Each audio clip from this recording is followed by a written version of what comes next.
Bueno, pues nada, pasamos entonces a la segunda parte, en la que vamos a hacer un recordatorio breve de cuáles eran los elementos que íbamos a ver en el laboratorio. El primero de ellos ya suena, que es la fuente de tensión, en este caso de continua.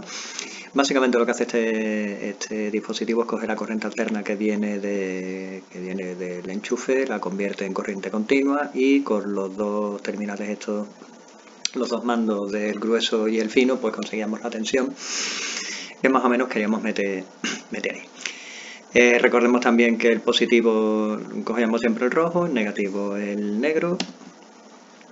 Y de momento lo que vamos a suponer es que la fuente de tensión no tiene resistencia interna. Eso es mentira cochina, pero es más o menos una suposición aproximada que podemos hacer de momento.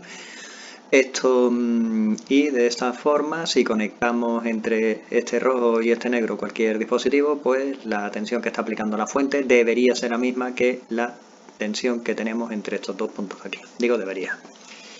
Ahí estaba la representación, efectos de cómo dibujarla en un circuito, y poco más o menos pues sería eso lo que tendríamos ahí. Es decir, por aquí poníamos, por aquí pondríamos el positivo. En cuanto cierro el circuito, es importante también que encienda la fuente, pues empieza a circular por ahí una intensidad y ya está.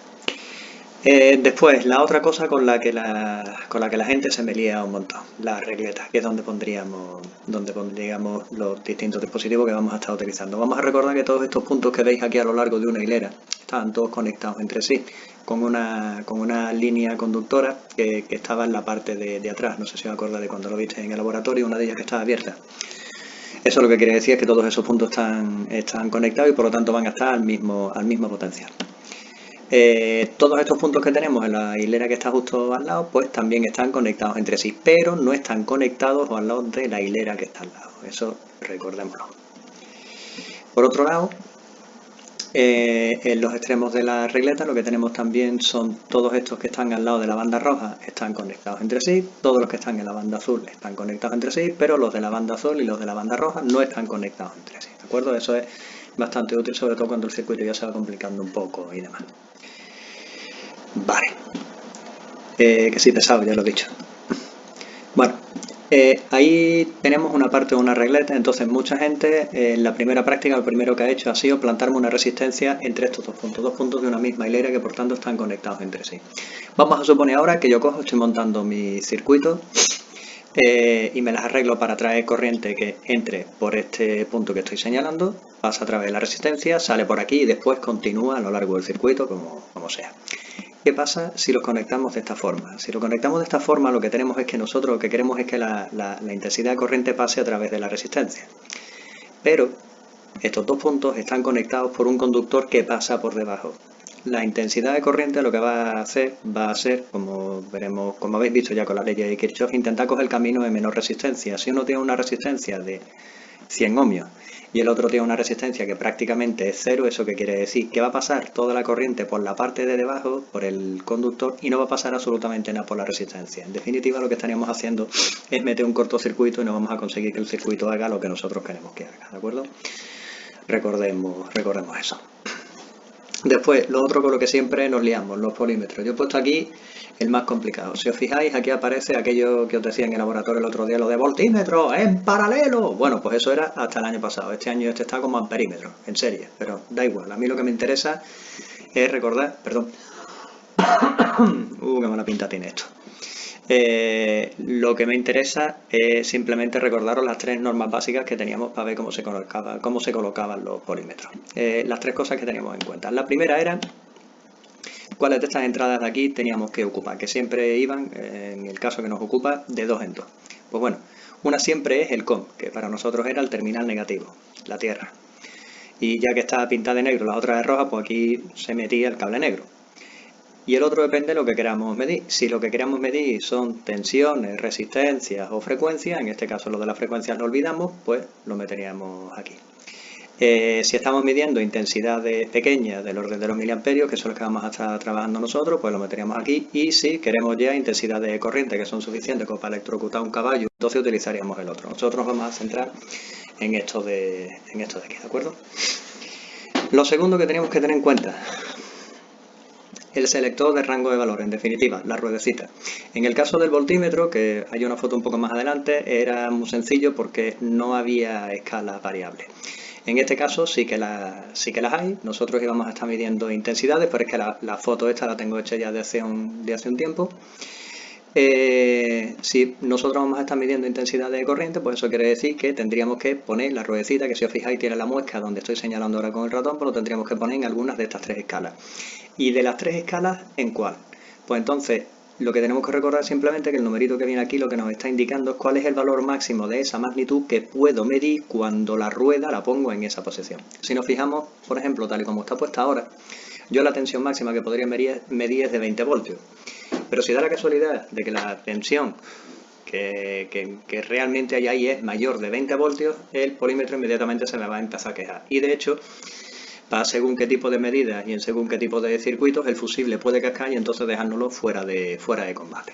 Claro, uno a lo mejor tiene una idea de qué tensión debería salir ahí, o puede que no la tenga. Entonces, normalmente, ¿qué es lo que hacemos? Lo mandamos a la escala más grande que tengamos, que en este caso sería la de 200 voltios. No veo bien si la de 1000 voltios solamente para alterna o también para continua. Y si vemos que el valor que corresponde es menor que la siguiente escala más pequeña, pues entonces cogemos y bajamos la escala. Me explico. Vamos a suponer que yo lo tengo en la rueda de 20, que tengo la ruedecita en la escala de 20, tal y como aparece ahora, y lo que me sale es que la tensión que estoy midiendo es de 1,3 voltios. Bueno, pues en ese caso, aquí yo, a ver si aparece el ratón. En ese caso, puedo, como es 1,3 y eso es más pequeño que 2, puedo pasar la ruedecita a la escala de 2. ¿Eso qué ventaja tiene? Que voy a obtener una cifra significativa más y por lo tanto que voy a obtener mejor precisión en la medida. Bueno, y todo ese rollo es lo que cuento ahí. Entonces, ya hemos visto cuáles de las entradas tenemos que manipular, dónde debemos poner la ruedecita, y la tercera es cómo colocamos el polímetro. Pues eso ya depende de qué es lo que queramos medir. Nosotros vamos a utilizar para medir o bien resistencias y tensiones, que en ese caso no tiene demasiado problema, que en ese caso se colocan, se colocan en paralelo. Lo que haríamos sería localizar simplemente por dónde está entrando la corriente, es decir, bueno, aquí suponiendo siempre que estamos pensando en qué es lo que hacen las cargas positivas, aunque no sea eso lo que pasa exactamente, pero bueno, es un convenio. Lo que tendríamos es que la corriente va del polo positivo de la fuente, unido por todos estos conductores, hasta el polo negativo. Por lo tanto, la corriente estaría entrando por el punto 1 y pasaría después, por así decirlo, una forma de verlo, por el punto 2. Por lo tanto, el terminal positivo del polímetro, en este caso sería el cable rojo que iría aquí, lo colocamos en este punto del circuito, y el punto 2, el COM, vendría para acá. Y con eso lo que estamos midiendo es la caída de tensión V1 menos V2. O en su caso la resistencia entre esos dos puntos. Yo lo que sí os digo es que en el caso de que vayáis a medir resistencias con el polímetro, que recordéis por favor quitar, es decir, si lo que os interesa es esa resistencia, que midáis esa resistencia aislada de las demás y aislada del resto del circuito. Porque como ya he dicho antes, la fuente de alimentación sí que tiene resistencia interna y va a afectar al resultado de la medida. La otra posibilidad, que vayamos a medir intensidades de corriente, se miden en serie, ¿de acuerdo? ¿Dónde va? Entonces, ¿aquí cómo lo haríamos? Pues en este caso nada, tenemos el mismo circuito de antes, hemos colocado el amperímetro después de la resistencia. Entonces, hacemos que la corriente entre por el terminal correspondiente positivo del amperímetro, que sería este de aquí, y sale por el COM. Entonces, fijaos en que entre este punto que estoy señalando ahora con el ratón y este otro punto no hay ningún hilo más, ¿de acuerdo? No estoy permitiendo que la corriente tenga, por así decirlo, la posibilidad de pensar para dónde va, si se viene para el amperímetro o se va a través del cable. Esto es importante y es una de las cosas que hace que metáis la pata muchas veces en el laboratorio. Entonces, recordad que tenéis que pensar en el amperímetro como si fuera un cable que tiene 3 partes: cable rojo, amperímetro propiamente dicho, y cable negro, pero es un cable. La corriente pasa por aquí, yo lo coloco allí donde quiera medir una determinada corriente. Volveremos a eso cuando hablemos del circuito 3. Y dicho esto, ya cortamos por fin y pasamos a la siguiente parte.